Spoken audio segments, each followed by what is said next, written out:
Apa jadinya kalau racun sianida sebanyak 3 gram ada di segelas kopi dan akhirnya diminum? Padahal dalam berat 90 mg saja, bahan kimia yang biasa dipakai di industri logam ini sangat mematikan bila masuk ke dalam tubuh manusia. Inilah yang diduga terjadi pada Wayan Mirna Salihin. Perempuan berusia 27 tahun ini meninggal dunia hanya beberapa saat setelah meminum kopi yang diduga mengandung 3 gram sianida. Mirna meminum kopi ketika ia sedang kongko-kongko bersama 2 teman wanitanya di sebuah kafe di Jakarta. Polisi pun bekerja keras untuk mengungkap kematian Mirna yang baru mengakhiri masa lajang pada bulan November tahun 2015 lalu. Kuat dugaan ada upaya pembunuhan berencana dalam kematian perempuan ini. Salah satu rekan minum kopinya juga diperiksa sangat intensif. Pemirsa, bagaimana racun sianida bisa ada di kopi yang diminum Mirna? Benarkah ada rencana yang sangat rapih disusun pelaku? Atau justru Mirna hanyalah korban salah sasaran? Berikut penelusuran tim Realitas.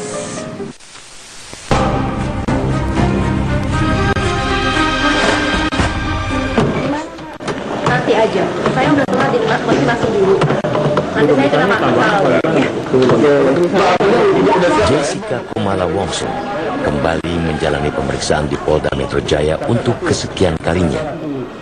Penyidik sangat membutuhkan penjelasan wanita berusia 27 tahun ini karena menjadi salah satu saksi kunci atas meninggalnya Wayan Mirna Salihin yang diduga akibat keracunan sianida dari kopi yang ia minum.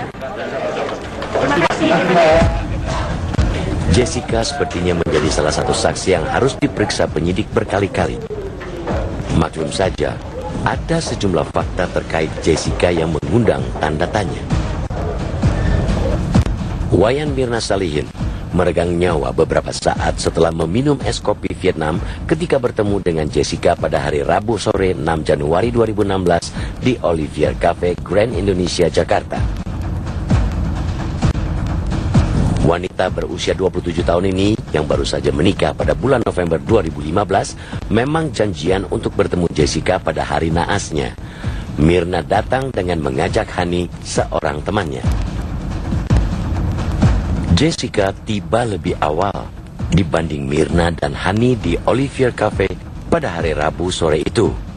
Walau Mirna dan Hani belum tiba, Jessica sudah memesan dan membayar minuman koktail dan fashion sazerac untuk dirinya dan Hani, dan es kopi Vietnam untuk Mirna. Mirna mengalami kejang-kejang hingga mulutnya mengeluarkan busa setelah menenggak es kopi Vietnam. Hingga akhirnya nyawa Mirna tidak tertolong lagi ketika sudah di Rumah Sakit Abdi Waluyo Menteng. Belakangan polisi menemukan kandungan zat korosif di dalam lambung jasad Mirna yang diduga berupa racun sianida. Jumlahnya tidak main-main, mencapai 3 gram. Padahal sianida sebanyak 90 mg saja sudah mematikan. Racun sianida itu masuk ke tubuh Mirna melalui kopi. Nah, apakah itu diracun, terracun, atau sebagainya, nanti kami akan berikan keterangan dari hasil alat bukti yang sedang dikumpulkan dalam beberapa hari ini. Kami lakukan gelar perkara, pada saatnya kami akan sampaikan ke publik. Polda Metro Jaya telah menggelar pra-rekonstruksi di Olivier Cafe Grand Indonesia, Jakarta pada hari Senin 11 Januari 2016. Polisi menghadirkan 2 teman Mirna, Jessica dan Hani, di pra-rekonstruksi ini untuk memperjelas apa yang terjadi pada Mirna di hari naasnya. Polisi juga menyita beberapa barang bukti dari lokasi kejadian untuk mengungkap misteri kematian Mirna yang diduga akibat racun sianida. Kopi yang ada di dalam gelas, kemudian cairan kopi yang dipisahkan ke botol, kemudian lambung korban, lambungnya Wayan Mirna Salihin setelah dilakukan otopsi, positif mengandung sianida jenis natrium sianida atau NaCN dan kafein. Polisi juga menemukan fakta kalau celana yang dipakai Jessica pada hari pertemuan dengan Mirna sudah dibuang. Fakta ini juga diperkuat oleh kesaksian pembantu rumah tangga di rumah Jessica. Nah, kami ada keterangan dari salah satu saksi kunci. Saksinya sekarang kita amankan, pembantu rumah tangga yang mengatakan dia diperintah membuang celana.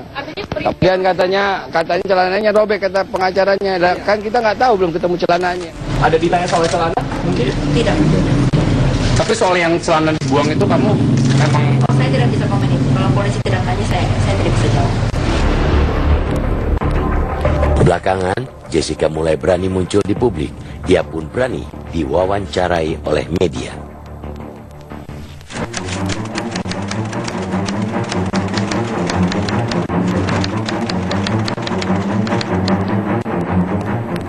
Tidak benar, saya tidak menaruh apa-apa di kopinya Mirna.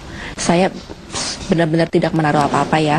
Alasan saya itu kalau emang banyak kecurigaan itu emang terjadinya begitu, saya nggak tutupin.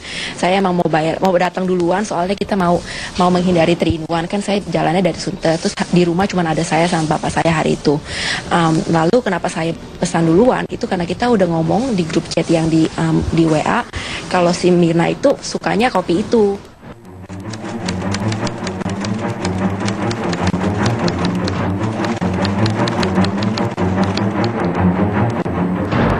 Iya ada Hani yang datang bersama-sama dengan Mirna, itu duduk di sebelah kanannya Mirna. Waktu habis Mirna itu minum kopinya dia, lalu merasa tidak enak dan bilang ke saya suruh cobain. Habis itu dia langsung menunjuk ke arah sana untuk menjurus saya mengambil air putih.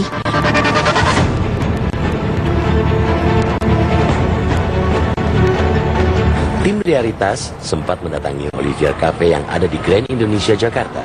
Kafe ini tergolong tempat eksklusif dengan harga makanan dan minuman di atas rata-rata. Di kafe inilah Mirna meminum es kopi Vietnam yang diduga mengandung racun sianida dan kemudian membunuhnya. Makanya saya pesen dulu, buat saya juga, buat si Hani juga, itu koktail soalnya lagi promo beli 1 gratis 1 kan. Terus jadi saya bayarin dulu, ditutup dulu bilnya, tapi itu kan cuma minumnya doang. Tapi kan kalau saya makanan, saya nggak tahu si Mirna itu mau makan apa. Jadi itu ntar pesannya belakangan, tunggu si Mirnanya datang. Senyawa kimia sianida sebenarnya bermanfaat, terutama dalam bidang pertanian dan pertambangan.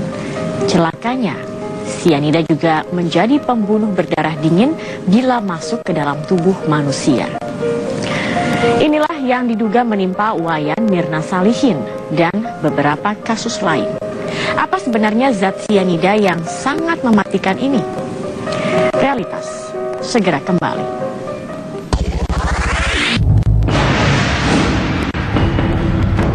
Hari Selasa malam, tanggal 19 Januari 2016, polisi kembali menggelar rekonstruksi di Olivier Cafe Grand Indonesia, Jakarta. Kali ini, titik berat penyidik adalah memastikan bagaimana tampilan kopi yang beracun yang diminum oleh Wayan Mirna Salihin sampai akhirnya wanita 27 tahun ini meninggal dunia. Jadi bukan rekonstruksi perbuatan, rekonstruksi kopi. Nanti kita ulangi lagi karena ada momen di mana 51 menit itu kopi ada di meja, bentuknya seperti apa, didiamkan di meja, kopi yang tanpa diaduk, kopi yang sudah diaduk, kopi yang ada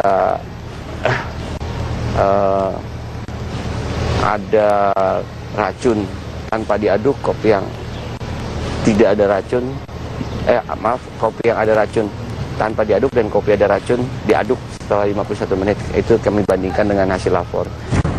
Hasil pemeriksaan polisi mengungkapkan ada 3 gram sianida ditemukan di tubuh perempuan yang pernah meraih gelar pendidikan dari Australia ini. Yang menjadi teka-teki adalah bagaimana racun mematikan yang biasa dipakai di industri logam ini bisa masuk ke tubuh Mirna.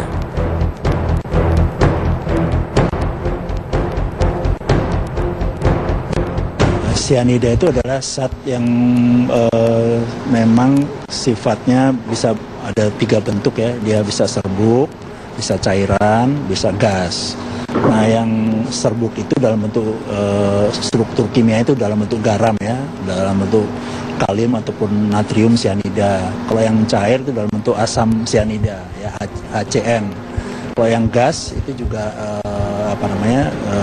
strukturnya adalah ada struktur CN-nya juga ya. Siapa sangka sianida yang sangat bermanfaat dalam industri pertanian dan pertambangan ini justru sering disalahgunakan untuk menghilangkan nyawa manusia. Nah, sejauh mana bisa mematikan, memang racun ini nih racun yang toksik ya, toksisitasnya itu tinggi sekali. Dia itu menghambat penggunaan oksigen tingkat seluler, menghambat penggunaan oksigen sehingga oksigen itu tidak bisa digunakan dalam tubuh. Padahal oksigen itu kan vital sekali ya, penting sekali digunakan dalam tubuh. Kalau tidak bisa digunakan itu semua reaksi ya stop otomatis. Siklus yang biasa digunakan untuk metabolisme itu tidak berjalan seperti biasanya. Sementara, maaf ini, status sosial korban menurut saya bukan orang luar biasa, orang biasa seperti kita. Apa poinnya menggunakan modus kejahatan yang sedemikian ekstrim, sedemikian rumit untuk menghabisi nyawa seseorang dengan status sosial yang biasa? Saya tidak menguasai teori konspirasi, tapi kok saya membayangkan ada pihak tertentu yang ingin menghabisi korbannya dalam tempo secepat mungkin, terbukti dosis atau takaran sianidanya sangat tinggi. Dia pilih zat yang sangat mematikan dan tanda petik eksklusif karena sulit didapat, tapi salah sasaran. Lewat sebuah rangkaian perilaku yang saya tidak bisa jelaskan, ternyata kopi itu terminum oleh orang lain. Sebenarnya tidak mudah mendapatkan sianida di pasaran. Senyawa kimia ini hanya bisa diperoleh di tempat-tempat khusus. Karena itu, jangan harap mudah membelinya di toko-toko kimia pada umumnya.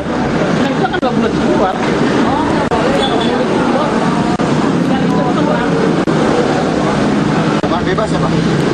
Bebas. Tapi ruang itu bebas.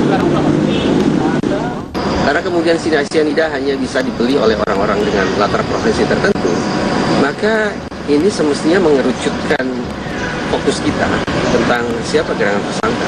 Sekali lagi, tersangka, orang yang kita duga melakukan pembubuhan racun ke dalam kopi itu bukan orang biasa, tapi orang dengan latar profesi tertentu. Begitu mematikannya racun sianida ini bisa diketahui dari kondisi Mirna. Pertanyaannya adalah, siapa penabur racun sianida yang membunuh wanita yang baru saja menikah bulan November 2015 ini? Pembunuh dalam hal ini memastikan saja bahwa jangan sampai meleset, itu satu. Nah, dengan demikian memang perhitungannya adalah unsur pasti matinya itu yang dipentingkan. Jadi dia nggak peduli masalah besar atau tidak besarnya. Yang penting kalau dari sisi ininya adalah dia memastikan bahwa orang ini mati. Wayan Mirna Salihin meregang nyawa setelah meminum kopi yang diduga mengandung 3 gram racun sianida. Sebuah jumlah yang amat mematikan karena 90 mg saja sudah sangat berbahaya. Realitas segera kembali dengan lanjutan kisah bagaimana polisi berupaya keras mengungkap misteri sianida di kopi Mirna.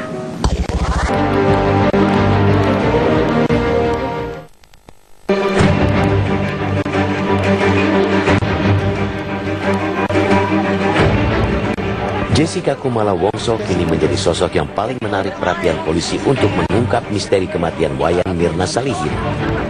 Wanita berusia 27 tahun ini merupakan anak bungsu seorang pengusaha plastik untuk onderdil sepeda asal Jakarta. Jessica lama bermukim di Australia bersama orang tuanya. Wanita ini berkenalan dengan Wayan Mirna Salihin ketika sama-sama kuliah di sebuah kampus di Sydney, Australia. Tahun 2015, Jessica kembali ke Indonesia setelah 7 tahun menetap di benua Kangguru. Di Jakarta, ia pun kembali menjalin komunikasi dengan Mirna.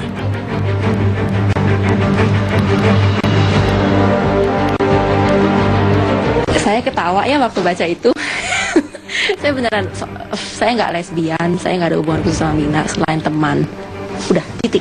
Kalau emang siapa aja yang punya bukti kalau emang saya pernah berhubungan sama wanita yang sampai yang gimana gitu, nah udah deh, ya udah saya minta mana buktinya. Tapi kalau sekarang ngomongnya jangan yang macam-macam, karena emang itu nggak benar. Iya. Ada sejumlah kejanggalan yang membuat Jessica harus bolak-balik diperiksa polisi. Misalkan saja, Jessica memesan dan membayar kopi sebelum Mirna datang. Wanita ini juga tidak ikut mencicipi kopi saat Mirna mempertanyakan rasa kopi yang tidak biasa. Selain itu, Jessica diketahui sudah membuang celana yang ia pakai saat kejadian. Ada pemeriksaan lagi? Pemeriksaan lagi saya tidak tahu. Tapi disebutkan biasa ngafe, berarti Mirna doyan minum kopi apa gimana? Iya, doyan. Memang doyan? Iya, kita semua doyan. Kan gini, kalau orang dimintai keterangan jadi saksi, nanti kesaksian yang di polisi itu kan diberita acara, kemudian dibawa ke peradilan. Pada saat di peradilan dia disumpah, maka keterangan yang diberikan harus benar. Jadi kalau tidak benar kita tanya lagi, kita ulang-ulang, benar nggak yang disampaikan? Karena keterangan yang bersangkutan, misalnya kita tanyakan kepada saksi yang lain, tidak, keterangan dia waktu itu dia tidak mengatakan itu, yang dia katakan ini. Nah ini kita mau konfirmasi begitu. Siapa itu, siapa Pak? Ya, yang kan banyak yang kita saksi si A, si B, si C, ya begitu, macam-macam saksi. Saya nggak sebut nama, kalau yang keterangan substansi nggak sebut nama. Jessica hanyalah satu dari sejumlah saksi yang diperiksa penyidik. Semua orang yang ada di sekitar Jessica dan Mirna diperiksa bergantian. Bahkan, polisi juga meminta bantuan Australia untuk melacak rekam jejak keduanya selama tinggal di benua kanguru itu.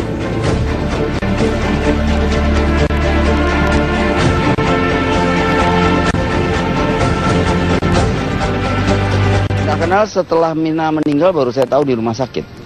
Jadi selama ini nggak tahu kalau Mirna pernah dapat ancaman dari seseorang, nggak pernah cerita ke Bapak? Nggak ada.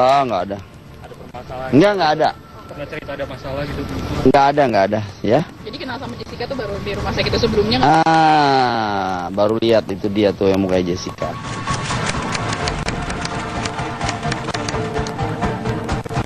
Nah, saya ada masalah lambung, jadi saya takut kalau misalnya minum kopi yang terlalu strong. Nah, terus waktu si Mina suruh saya cobain, kan dia disodorin ke muka saya gini kan, suruh cium. Saya cium emang wanginya itu apa? Kayak pahit, wangi pahit, kayak black coffee yang benar-benar kuat banget, dan ada wangi-wangi kayak asem-asemnya gitu. Jadi saya takut, saya nggak mau coba, takutnya nanti kalau saya sakit malamnya jadi nggak enak kan. Jadi ya nggak tahu deh saya bakalan kenapa kalau minum kopi itu.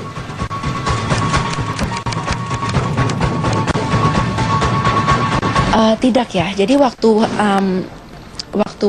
semua banyak pelayan pada ngerubungin kita, saya itu dibilang kalau saya tanya itu kopinya isinya apa, diapain tuh kopinya, dicampur apa gitu. Padahal saya nggak tanya begitu. Nah saya lawan karena waktu direka ulang, saya nggak ngomong begitu mas. Nah terus ada orang yang kerja di sana lagi, yang wanita bilang gitu, oh saya saksinya kamu ngomong begitu. Jadi ya, tapi mereka kerja bersama-sama loh. Yang satu manajer, yang satu lagi nggak tahu siapa, saya nggak tahu. Belakangan muncul analisa lain. Kalau jangan-jangan Mirna sebenarnya adalah korban salah sasaran. Tapi penggunaan sianida dan segala macam lika-likunya itu mengindikasikan ada sebuah tujuan yang besar di balik aksi kejahatan ini. Cuma salah sasaran. Nah, menjadi tantangan bagi kepolisian tentu bagaimana memecahkan sebuah kasus yang saya duga mengandung sebuah misi besar itu. Yang menetapkan seseorang naik tersangka, yang menetapkan penyelidikan jadi penyidikan, itu bukan saya sebagai direktur, bukan Kasat Reskrim, bukan Kasubdit, bukan satu penyidik, tapi mekanisme yang dinamakan mekanisme gelar perkara. Begitulah kasus kematian Mirna yang diibaratkan bagai kisah dalam novel Agatha Christie telah mendapat perhatian begitu luas. Kematian Mirna mengundang rasa penasaran publik dengan racun sianida yang diduga dituang ke dalam kopi yang ia minum.